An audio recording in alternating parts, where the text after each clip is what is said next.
There's only 4 months left of the year, and I bet there was countless amounts of times this year where you started to commit to something and you just fell off. You tell yourself you want to take better care of yourself, show up to the gym, show up for yourself. But instinctively you start doing things again that are not in the best interest of the version of yourself you want to be. There's a burning inside of you to do more, to do better, but you just keep falling back when the motivation disappears. Your mind is still wired to the version of yourself that you want to leave behind. And before you can become the person you want to be, you have to kill that version of yourself. Today, not only am I going to show you how to get motivated, I'm going to show you how to completely shift your mind in order to align with the version of yourself that you're trying to become. Health and wellness and taking care of yourself shouldn't be a chore. It should be a lifestyle and come natural to you. It should be embodied as a way of living, not just a fat diet, not just something that you do for 2 weeks and then fail in. The first thing I'm going to talk about is why motivation always fails. Motivation is very in the air. It's very emotional. It comes and goes with your feelings, your emotions. But when you have discipline, you stick to a plan, not your mood. When school just started, I was motivated. I was motivated to get me schoolwork done. I was motivated to show up to class on time. But as time goes on, motivation slowly goes down as well. And that's because I didn't go into the school year with the mindset of someone who is successful in school. I went into school with the mindset of someone who isn't good in school, but is trying. The first thing I'm going to ask you to do is ask yourself, where am I mentally with where I'm trying to go? If mentally you still see yourself as somebody who fails within 2 weeks, how doesn't follow the plan? Then of course if that's going to happen again this time. If you just treat the symptom and not the cause, it's going to completely just fall down. Start with the cause. Start with the root. The reason that you have the behaviors that you don't like doing in the first place is because you embodied them and accepted them as yours. Get rid of those and replace them with habits and ways of thinking that align with who you want to become. I heard this one story about a man who was trying to quit smoking. He got offered a cigarette and he said, "No, I'm trying to quit smoking." Him saying, "I'm trying to quit smoking" is still identifying with the version of himself who does smoke. Instead, he should have said, "No, I don't smoke." He completely detached himself from the version of him that he used to be. You have to have the drive to not only just change your life, but change your entire internal being. Discipline and your mindset will always beat motivation. Motivation is good though. We all have our motivations. When you're low on money and need to pay your rent, you're motivated to get the money because you have something that's creeping up on you. The reason you feel motivated to do your schoolwork when you only have 30 minutes left to do it is because of the urgency. The urgency is the motivation.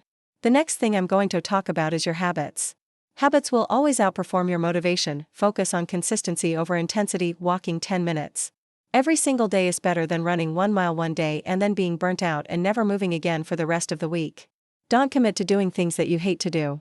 So, if you're trying to eat healthy, why would you commit to an all-vegetable diet if you know you hate vegetables? Instead, choose something that you know that you can actually work with. Find workouts that you actually like. When you start taking care of yourself, it's a lot harder to get into more intense workouts and things that are much harder for even me to do who's been lifting for a long time.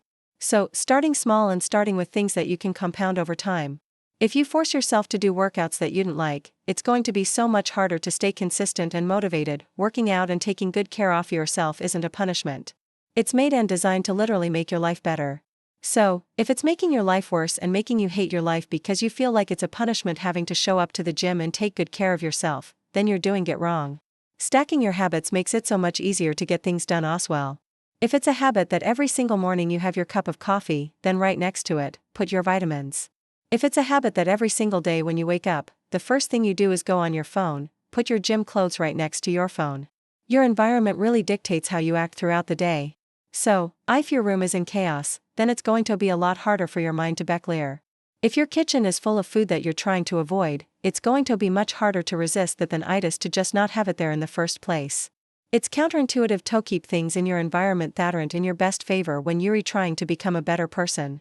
It's like claiming you're going to stop vaping, but keeping vapes in your house. When committing to goals, you need to make smart goals. Rather than saying, "I'm going to go to the gym 7 days a week." Get specific on what time, what type of workouts you're going to do each day, what gym. If you're vague with your target, it's going to be much harder to hit it. Having vague goals is like trying to walk from Florida to Los Angeles without a map. You know what you want, but you don't have the structure. So, pretend your goal is, "I'll go to the gym 5 times a week." That's vague and you don't really know what you mean. Get more specific. Say, "I'm going to go to the gym 5 days a week at 6:00 p.m. Monday, I'm going to hit chest. Tuesday, I'm going to hit legs. Yada yada yada. The third thing I'm going to talk about is the emotional drive. Finding your why. The reason that you want to change in the first place. If you're not clear in that, then the motivation to keep going is going to be completely gone the second that something hard comes up. Ask yourself, what do you really want to change? Do you want to change your confidence, your health, your freedom? I suggest writing down your why and writing down your goals and then go back to them every single time motivation fades. Next thing I'm going to talk about is progress over perfection. Motivation grows from results. Motivation grows from results, and small wins will keep you going. Make a checklist every day of your goals. So 10,000 steps, your calorie deficit. How many grams of protein you want to reach. When you break down your goals into tiny goals that you can check off throughout the day, the little hits of dopamine have a domino effect and you just want to keep doing more. I encourage measuring your progress. So tracking how much you can lift. I'd even recommend using a journal or a diary and track how you feel throughout each day. And you'll notice that each day gets easier and easier. At the beginning, it's going to suck, but when you keep going on and on and on, the motivation and the little wins keep adding up and it's just compounds. Now, not every single day you're going to be perfect.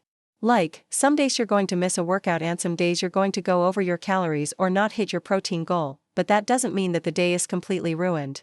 I used to think that, oh, this wasn't on my plan for the day, so I guess I could just throw the whole day away and start over tomorrow. But then that happens the next day and the next day and the next day and the next day, and next thing you know, you've gotten nowhere.